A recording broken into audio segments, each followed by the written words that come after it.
25 कारण बिहार का मन में हमसे जुड़ने के लिए कमेंट बॉक्स में अपना नंबर शेयर कीजिए। हमारी टीम जल्द ही आपसे संपर्क करेगी।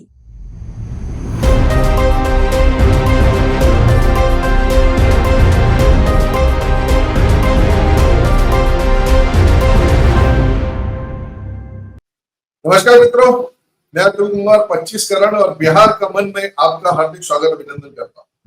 बिहार लगातार चर्चाओं में बना हुआ है क्योंकि वहां इस समय चुनावी सरगर्मियां शुरू हो गई हैं। 2025 में वहां विधानसभा के चुनाव होंगे और सत्तारूढ़ दल और विपक्षी दल एक दूसरे पर वार प्रतिवार करने में लगे हुए हैं। सहयोगी जो संगठन है वो आपस में मोल भाव करने के लिए नई नई ईंधन धमकियां देने में भी लगे हुए हैं। चिराग पासवान कह रहे हैं कि वो सारी सीटें लड़ेंगे। तो क्या रहेगा बिहार का रण इस बार? किस तरीके से बिहार की जनता का मन क्या कह रहा है, इस पर चर्चा करने के लिए हमारे साथ मौजूद है वरिष्ठ पत्रकार रवि पराशर जी। रवि जी, आपका स्वागत, अभिनंदन। हमारे साथ मौजूद है रंजन, आपका भी स्वागत है। और हमारे साथ मौजूद है आशीष, अंशु, वरिष्ठ पत्रकार। अंशु, आपका भी स्वागत, अभिनंदन है। रंजन, अभी चिराग पासवान ने फिर एक बार ऐलान किया है कि वो सभी सीटों पर विधानसभा का चुनाव लड़ेंगे और उनका दल भी, उनके लोग भी ऊपर उनको मुख्यमंत्री का दावेदार मानते हुए कहीं ना कहीं ये दबाव बना रहे हैं। आपको क्या लगता है कि चिराग पासवान चुनाव लड़ेंगे?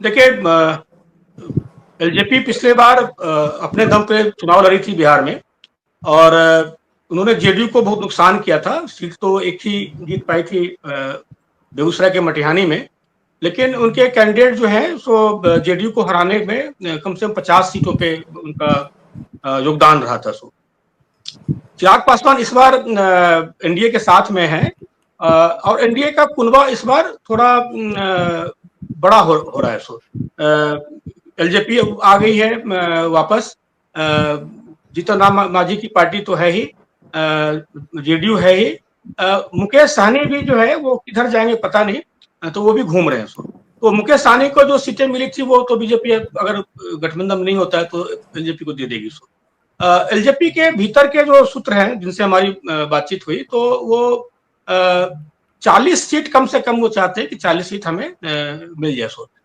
लेकिन बीजेपी पत्ते नहीं खोल रही है कि एलजेपी को कितने सीटें देंगे।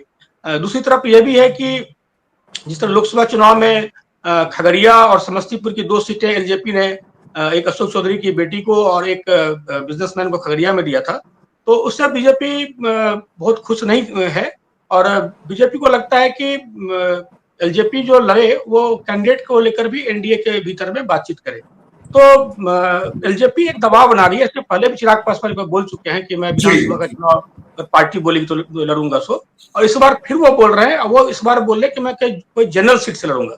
ये जो 243 सीटें की बात चिराग पासवान कर रहे हैं, ये वो पहले भी बोल चुके हैं कि 243 पे हमारी तैयारी है। मतलब हमारे लोग तैयार हैं, कोई भी सीट मुझे वहां पे एनडीए अगर देती है तो हम तैयार हैं। आपको याद होगा पिछले कुछ दिनों पहले जब अमित शाह जब पटना गए थे, एनडीए की बैठक हुई थी, तो उन्होंने सार्वजनिक रूप से चिराग पासवान को कुछ नसीहत दी थी। सो तो वो नसीहत इसलिए था कि चिराग पासवान सीटों को लेकर मीडिया में बातचीत ज्यादा कर रहे थे, उसको लेकर नसीहत थी। तो ये प्रेशर है, हर चुनाव में ये प्रेशर होता है। उधर मुकेश सहनी भी तो बोल रहे हैं कि डिप्टी सीएम का पद हमको मिलेगा, इतनी सीट पे हम लड़ेंगे। चिराग भी वही बोल रहे हैं, उनके कार्यकर्ताओं को संतुष्ट करने के लिए कहीं नहीं जा रहे हैं, पूरी तरह एनडीए के साथ में। जी, तो ये चल रही है दबाव की राजनीति। लेकिन बिहार में इस बार जो राजनीति की जो शतरंज की जो बिसात बिछी है, उसमें बिहार में जो आपराधिक घटनाएं हो रही हैं उनको लेकर बड़ी चिंता व्यक्त कर रहा है विपक्ष और सरकार को कहने के कटघरे में खड़ा करने का प्रयास कर रहा है।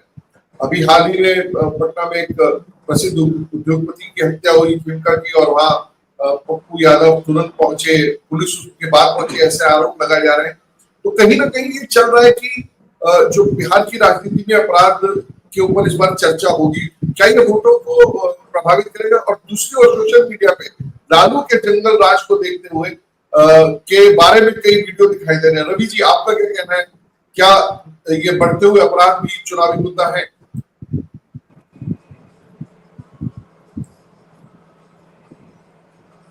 अतुल जी, देखिए, चुनावी मुद्दा तो है, लेकिन मेरा मानना यह है कि कोई भी समाज कहीं भी, किसी भी राज्य में, किसी भी देश में खलनायक विहीन समाज की परिकल्पना करना बेमानी है। प्लस है तो माइनस होगा ही, और माइनस है तो प्लस होगा ही। और देखिए, अभी चुनाव थोड़े से दूर हैं। हो सकता है कि एक दो आपराधिक घटनाएं जो हैं वो ताबड़तोड़ हो गई हों, लेकिन जनता में कोई बहुत ज्यादा विभ्रम की स्थितियां पैदा नहीं होती। हो सकता है कि अगले महीने या कल ही कोई पुलिस प्रशासन वहां का कोई ऐसा काम कर दे कि उसकी वाहवाही होने लगे। तो ये फौरी तौर पर माहौल बनाने वाली चीजें होती हैं। और जी अपराध बिहार में, बिल्कुल सही बात है कि हमेशा से मुद्दा रहा है। जंगल राज की जो बात आप कर रहे हैं, तो जंगल राज जैसा माहौल तो नहीं है। ठीक है, पूर्णिया में कुछ लोगों को डायन बता करके 5 लोगों की पीट पीट कर और जलाकर हत्या कर दी गई, और भी कुछ छिटमिट हिंसा की जी वारदातें होती हैं। लेकिन जैसे मैंने कहा कि पब्लिक जैसे ही कोई पुलिस गुड वर्क कर देगी, और जी। बिल्कुल पुलिस हमेशा निष्क्रिय नहीं रहती है, तो वैसे ही पुलिस की वाहवाही होने लगेगी, प्रशासन की वाहवाही होने लगेगी। अंशु, आप क्या रवि जी की इस बात से सहमत है कि जनता ने कहीं ना कहीं जैसे भ्रष्टाचार को और वैसे ही आपराधिक घटनाओं को भी थोड़ा बहुत स्वीकार कर लिया, और ऐसा अगर कोई पुलिस कोई सख्त कदम उठा लेगी तो फिर वो वाहवाही हो पाएगी? पब्लिक को लेकर जो बात यहाँ पर हो रही है, हम ये ऐसा ये पूरी बात इस तरह की नहीं है 2 और 2 4 होगा ऐसा हम कह पाए। और खासकर बिहार के मामले में इंपॉर्टेंट बात ये है कि ये सारी बातें इस वक्त हो क्यों रही है। एक शब्द में हम कह सकते हैं चुनाव है, इसलिए शायद हम ये सारी बातें कर रहे हैं। लेकिन इसके साथ एक बात जो बताने वाली है और जिसका मुझे लगता है उल्लेख यहाँ पे होना चाहिए, वह यह कि राजद पिछले 4 महीने से, मतलब चुनाव से लगभग वो 1 साल पहले से तैयारी में उतर चुकी है मैदान में। और ये उनकी स्ट्रेटेजी का हिस्सा लगता है कि 2 आरोप उन पर बहुत ही मजबूती के साथ चस्पा है राष्ट्रीय जनता दल के ऊपर। पहला, चारा चोरी का मामला, लालू प्रसाद जेल भी होकर लौटे हैं वहां से, सजायाफ्ता अपराधी हैं लालू प्रसाद। दूसरा, जंगल राज। चारा चोरी के मामले में तेजस्वी यादव ने विधानसभा में बोला था बिहार के कि मेरे पिताजी को आप चारा चोर बोल रहे हैं, चारा चोर तो सारा चारा तो मिश्रा जी ने खाया है। वो जगन्नाथ मिश्रा का जिक्र कर रहे थे, पूर्व मुख्यमंत्री बिहार। और आरोप सब सारा अपराध मेरे पिताजी पर आ गया क्योंकि वो पिछड़ी जाति से हैं। खैर, दूसरी बात थी जंगल राज की। अभी खास तौर से जो ये अपराध है, ऐसा नहीं अचानक ये अपराध बढ़ा है बिहार के अंदर, और अगर ये बढ़ा भी है तब भी वो राजद के पक्ष में जा रहा है। और एक बात तो हुई है, राजद के लोगों के बीच में ये मैसेज किसी भी तरह से पहुंच चुका है कि उनकी सरकार आने वाली है, वो 2025 में सरकार में आ रहे हैं। इसलिए जो राजद और अराजकता दोनों बिहार में पर्यायवाची के तौर पर इस्तेमाल होते हैं, बिहार के लोग इसको इस्तेमाल करते हैं। तो राजद में जो इस तरह का पूरा एलिमेंट है वो बहुत ही एक्टिव है इस वक्त। और दूसरा, जो सोशल मीडिया की टीम है, उनको खास तौर से कहा गया है बिहार में कहीं भी कोई भी घटना हो रही हो उसको लेकर और सोशल मीडिया पर लेके आना है, उसको लेकर शोर मचाना है, उसको लेकर लोगों तक पहुंचाना है। तो ये बात चर्चा में आ रही है, इसलिए लग रहा है अचानक बहुत बिहार में बहुत अपराध बढ़ चुका है। लेकिन अगर आप अपराध को देखें तो ये अपराध ऐसा नहीं है कि पिछले 4 महीनों में बढ़ा है। ये बिहार में रेगुलर क्राइम है बिहार के अंदर, और किसी भी स्टेट में इस तरह क्राइम रेगुलर हो रहे होते हैं। लेकिन इंपॉर्टेंट बात यह है कि जंगल राज ये नहीं है। और अभी पिछले 20 सालों में जो पीढ़ी बिहार में एक बड़ी संख्या में बिहार में आई है, जो इस बार वोटर होगी, वो शायद जंगल राज को नहीं जानती है। और शायद अब इसको बार बार जंगल राज शब्द इतना घिस चुका है कि अब इसको समझाना भी कठिन है भाजपा के लिए कि जंगल राज था क्या। बिल्कुल, जंगल राज क्या था ये समझाना मुश्किल है। लेकिन रंजन, इसी बात को अगर थोड़ा सा आगे बढ़े तो हम ये देख रहे हैं कि जो सोशल मीडिया है वो लालू के जंगल राज के बारे में लगातार बात कर रहा है, लगातार चीजें कह रही है कि बेटी की शादी के समय किस प्रकार लूट मची, आईएएस अधिकारी की बीवी को किस प्रकार से प्रताड़ित किया, किस तरीके से साधु यादव ने प्रेमी जोड़े की हत्या की, मतलब लड़की के साथ गलत काम करने के बाद ऐसे आरोप लगे उनके ऊपर।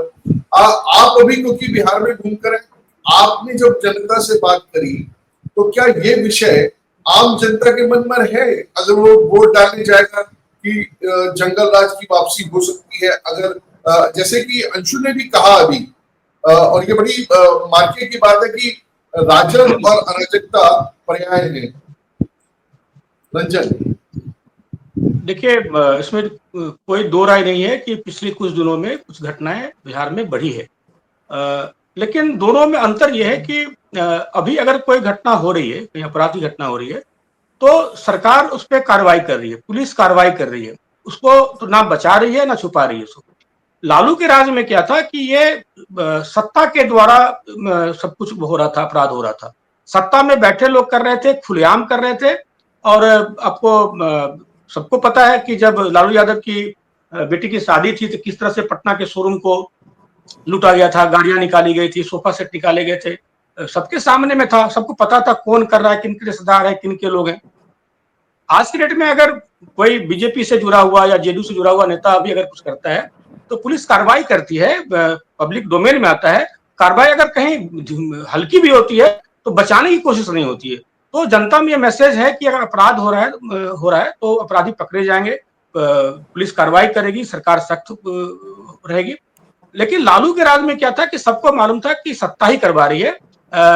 आप लालू के राज में देख लीजिए कि पॉलिटिकल विरोधियों की कितनी हत्याएं हुई थी, मुजफ्फरपुर से लेके, बेगूसराय से लेके हाजीपुर, दौरा दौरा के लोगों को मारा गया था।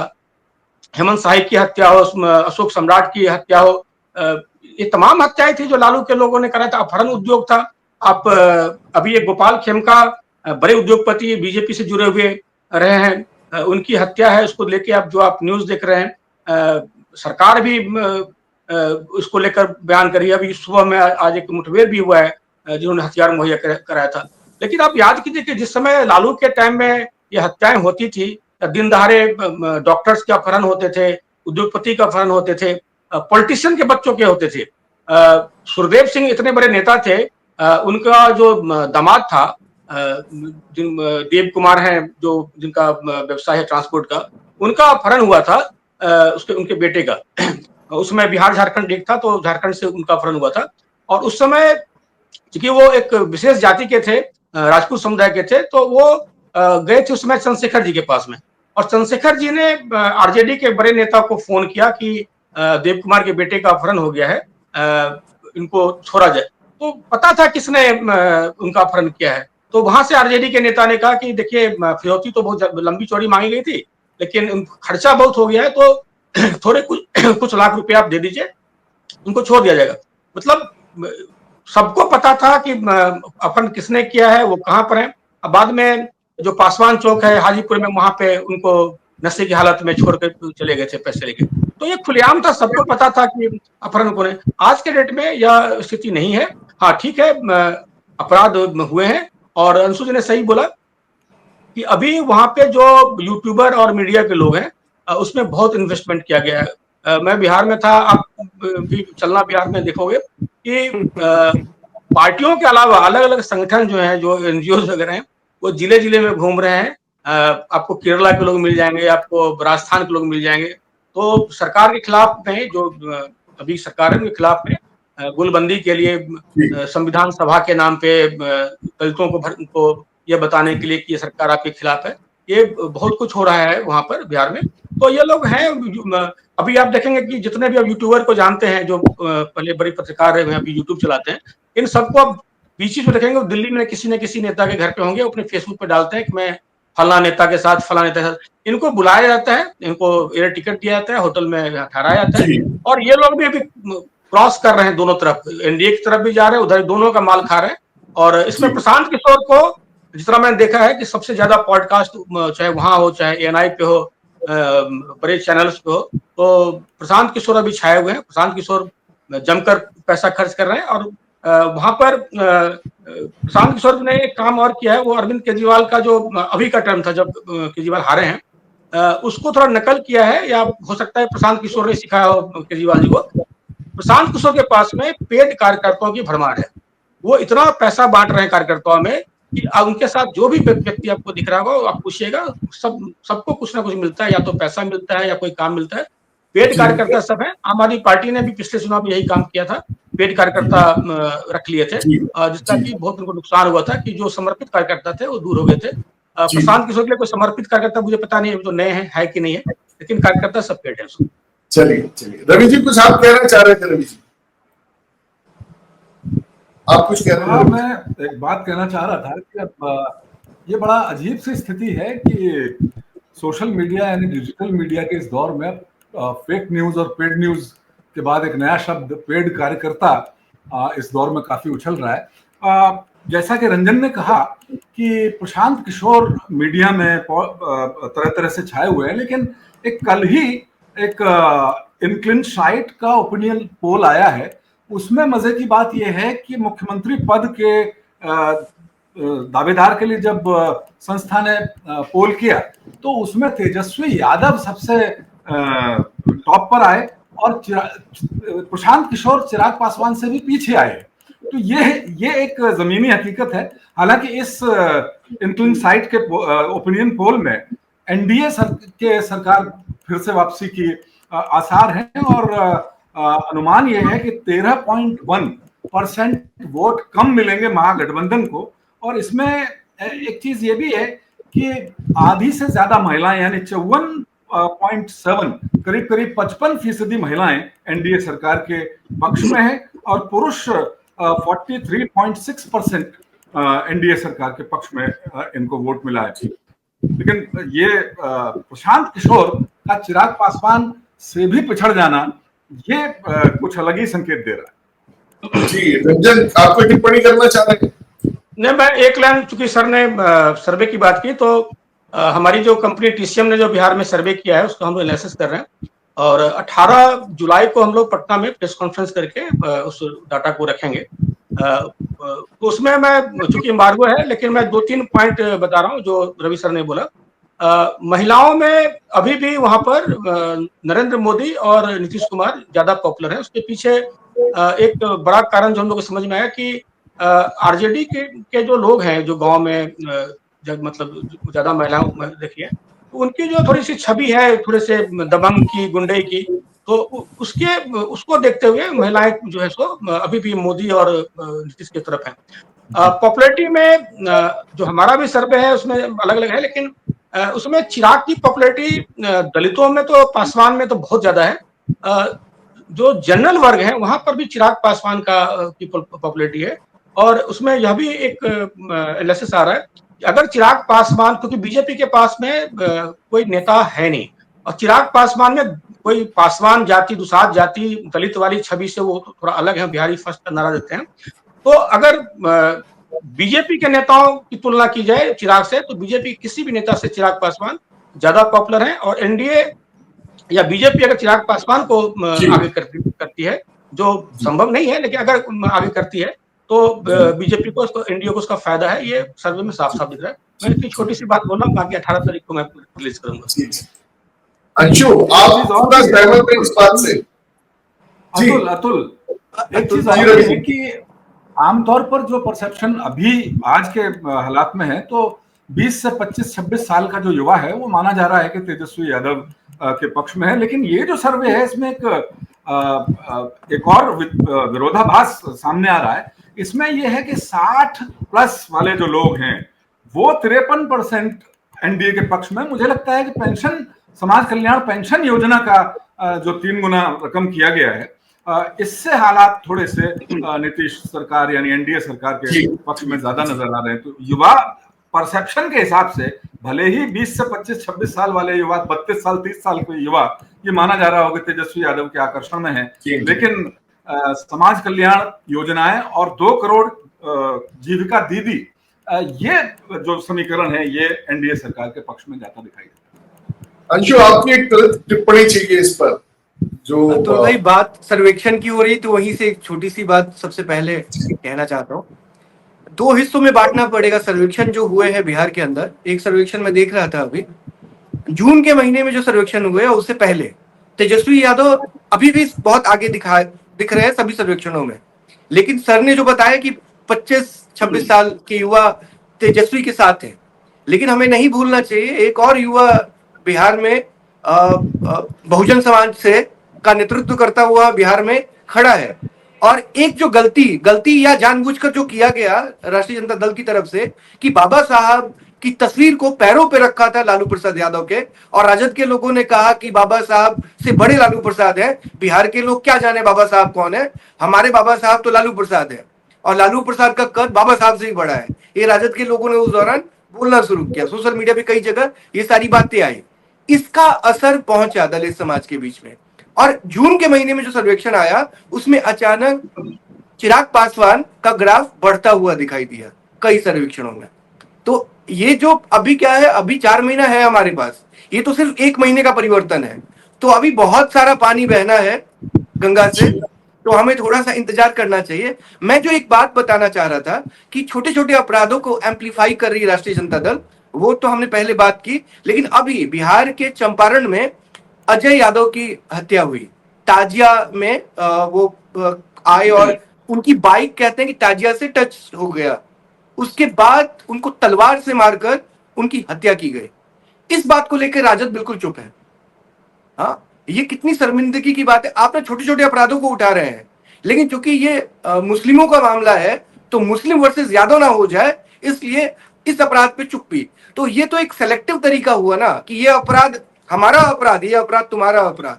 तो इस तरह से आप कैसे अपराध से लड़ने का दावा कर पाएंगे। और इसमें जो सबसे इंपॉर्टेंट बात है कि पार्टी का खुद का अध्यक्ष जब अपराधी होगा तो वो पार्टी कैसे दावा कर पाएगी। मैं राष्ट्रीय जनता दल की बात कर रहा हूं, उनका जो अभी राष्ट्रीय अध्यक्ष लालू प्रसाद बने हैं वो खुद अपराधी हैं, सजा याफ्ता अपराधी हैं। तो ये कैसे दावा कर पाएंगे बिहार के अंदर कि ये अपराध से लड़ेंगे और अपराध को खत्म करेंगे। और जब मोतिहारी वाला इतना बड़ा कांड सामने है, राजद बिल्कुल चुप्पी साध के बैठी है, उनकी तरफ से कोई स्टेटमेंट नहीं आया इस अपराध पे। अंतिम बात, रंजन सर ने यूट्यूबर्स का बताया, मुझे पर्सनली लगता है, मैंने बताया पहले हमारी बातचीत हुई थी प्रशांत किशोर को लेके, मैंने बताया था पेड कार्यकर्ता उन्होंने रखा हुआ है, सर ने भी उस बात पे फाइनली मुहर लगाई।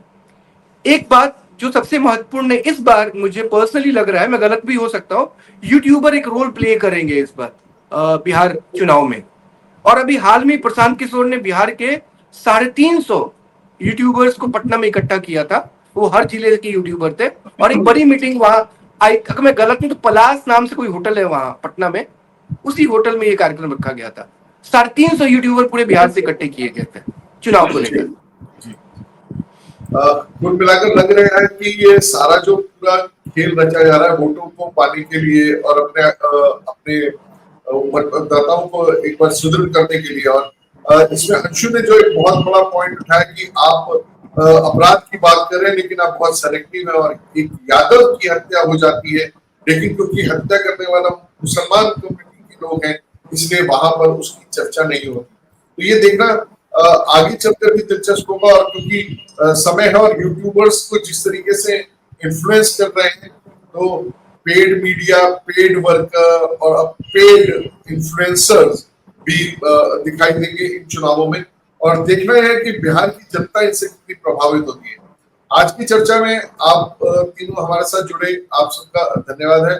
रवि जी आपका धन्यवाद, अंशु जी आपका धन्यवाद, रंजन जी आपका भी धन्यवाद।